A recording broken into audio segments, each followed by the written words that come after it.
তারা ছোটোবেলাগুলা খেয়াল করেন, একটু ছোটোবেলাগুলা খেয়াল করেন। আপনারা সবসময় খেয়াল করতেন, হাই যে আমার সন্তান, আমার ফ্যামিলি, আমার যা কিছু আছে, এগুলা যদি কোনো অসুখ বিসুখ হয়, কোনো কিছু হয়, এগুলা কার উপর সফর্দ বলেন না, একমাত্র আল্লাহ তাআলার উপর সফর্দ। আমার এরকম টাকা পয়সা কোনো এত কিছু লাগবে না, এটা অপছন্দের জিনিস, আমার এত টাকা পয়সার দরকার নাই, আমি এরকম দিনে আনবো, দিনে খাবো, দিনে আনবো, দিনে খাবো, আর এরকমভাবে দান সৎকার করবো, দান সৎকার করবো। আর যদি কোনো আমার ফ্যামিলির বিভিন্ন কিছু যদি অসুখ বিসুখ হয়, কোনো পেরেশানিতে হয়, একমাত্র এগুলো সলভ করবে কে বলেন না? আল্লাহ তাআলা সলভ করবেন, আল্লাহ তাআলা সলভ করবেন। আর এখন বর্তমানের সময় বর্তমানও চিন্তা করে ওই বিবিরও এরকম মাথার মধ্যে দিয়ে দেয়, লক্ষ লক্ষ টাকা যদি না আসে, এরকমভাবে এখন বর্তমান বাবা মারও আছে, যেরকম ইয়ং বাবা মা, ওরাও চিন্তা করে যদি লক্ষ লক্ষ টাকা যদি না হয়, আরেকটা সন্তান কিভাবে নিবা, আরেকটা সন্তান কিভাবে নিবা, একটা সন্তান কিভাবে নিবা।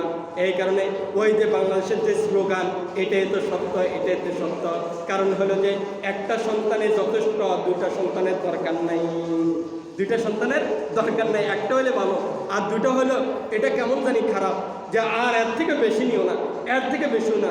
রাসূল সাল্লাল্লাহু আলাইহি ওয়াসাল্লাম যেই কথা বলছেন, এটাকে আমরা অস্বীকার জানাইছি, যে রাসূল সাল্লাল্লাহু আলাইহি ওয়াসাল্লাম উম্মত বাড়াও, উম্মত বাড়াও, উম্মত বাড়াও। হাজিরিন, যে আমার শ্বশুরের কথা বলতেছি, আমার শ্বশুরের 10 জন বাচ্চা, কয়জন বাচ্চা বলেন না? 10 জন বাচ্চা। আলহামদুলিল্লাহ, উনি অনেকদিন টেনশন করে নাই যে এই সন্তানগুলাকে কীভাবে এরকম সেটেল হবে, কি হবে, এগুলো কোনো নিয়ে টেনশন করে নাই। উনি সবসময় মসজিদের মধ্যে পড়ে থাকে, ওনার মাদ্রাসাগুলার ফিকির করে, এরকমভাবে উনি সবসময়, আমরা যখনই যাইতাম তখন দেখতাম যে উনি এরকম শ্রেষ্ঠতে এরকম আমল করতো, আর ওনার আজানের ধ্বনির কারণে সমস্ত মানুষগুলো জাগ্রত হইতো।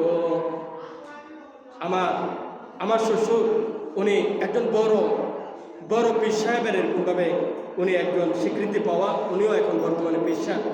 উনি হলেন আল্লামা শফিক সাহেব, যিনি সাইনবোর্ড মাদ্রাসার যে এরকমভাবে প্রতিষ্ঠাতা, মুহতামিম, যে জামিয়াতে ইব্রাহিম মাদ্রাসার যিনি প্রতিষ্ঠাতা, আমার শ্বশুরকে খেলাফত দান করছেন। উনি এরকমভাবে ওনাকে খেলাফত দেওয়ার পরে এখন এলাকার মানুষ আলহামদুলিল্লাহ ওনার কথায় উঠা বসা করে। যারা একসময় বেদাত করতো, যারা একসময় শিরিক করতো, যারা এরকমভাবে নিজেদের টাকাগুলা কোথায় খরচ করবে এটা জানতো না, এখন আলহামদুলিল্লাহ সমস্ত মানুষগুলা এরকমভাবে মাসের মধ্যে 3 দিন সময় লাগায় যে আমি আল্লাহর রাস্তায় খরচ করব, নিজের টাকা দিয়ে নিজে এরকমভাবে দিন প্রচার করব। এরকম একটা দল হয়ে গেছে আলহামদুলিল্লাহ।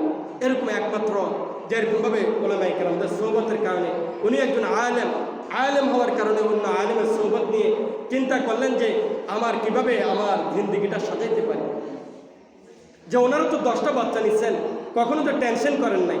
কি করছেন বলেন না? টেনশন তো একমাত্র কার কাছে ছেড়ে দিচ্ছে? আল্লাহ তাআলার কাছে ছেড়ে দিচ্ছেন। যে এই কথা জানাই দিচ্ছেন যে আল্লাহ তাআলা আমার এই সন্তানগুলা কিভাবে খাবে, কিভাবে চলবে, কিভাবে এগুলো প্রতিষ্ঠিত হবে, সব কিছু তোমার উপর ছেড়ে দিলাম। কারণ আল্লাহ, আমি তো তোমাকে খুশি করার জন্য, আমি দুনিয়ার জন্য নয়, আখিরাতের জন্য ফিদা হয়ে গেল। আমার শ্বশুরের এরকমভাবে 10 জন আলহামদুলিল্লাহ সবাই এরকমভাবে ভালো আলেম, এবং তাদের মেয়েগুলাকে আলহামদুলিল্লাহ যে এরকমভাবে ভালো আলেমের কাছে বিবাহ দিচ্ছে।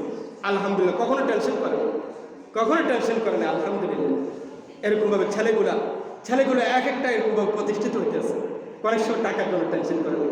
আর এক একটা মাদ্রাসায় পড়ায়, যে সাইনবোর্ড মতো মাদ্রাসায় পড়তে গেলে প্রত্যেকটা মাসে 3,000 4,000 করে লাগে। এরকমভাবে ঢাকাতে সমস্ত ছেলেগুলো ঢাকাতে পড়াশোনা করে, এবং আমার এরকমভাবে যে ছোটো শালাগুলো, এগুলো আমাদের চট্টগ্রামে পড়াশোনা করে। আলহামদুলিল্লাহ, যে এরকমভাবে আমার শ্বশুরের অনেক সময় টেনশন করে। আপনাদের মুরব্বীদের মতো নারী কখনো টেনশন করে নাই যে রিজিক কোথায় থেকে আসবে, কিভাবে আসবে, যেরকমভাবে দুনিয়ার জন্য কামাইতে হবে, তাদের পিছনে খরচ করতে হবে, এগুলো নিয়ে কখনো টেনশন করে নাই। যে এরকমভাবে দুনিয়ার সম্পদ, দুনিয়ার টাকাকে তারা এরকমভাবে অপছন্দের মতন দেখবো, অপছন্দের মতন দিনে আনবো, দিনে খাবো, আর যতটুকু যদি বাড়তি কাজ করি, বাড়তি যদি এরকম উপার্জন হয়, এগুলো আল্লাহর রাস্তায় খরচ করে দেবো, দিনের জন্য খরচ করে দেবো, এরকম ছাত্র তালেব ইলমের জন্য খরচ করে দেবো। এই কারণে ক্বালা সুফিয়ান সাওরী, কানাল মালু ফীমা মাদা ইউকরাহু ফাআম্মাল ইয়াওমা ফাহুয়া তুরসুল মুমিন।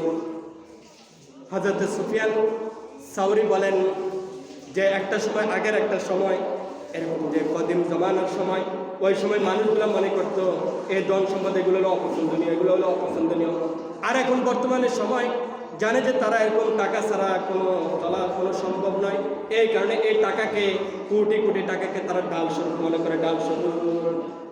এখন মানুষের চিন্তা থেকে ডাল স্বরূপ হোক।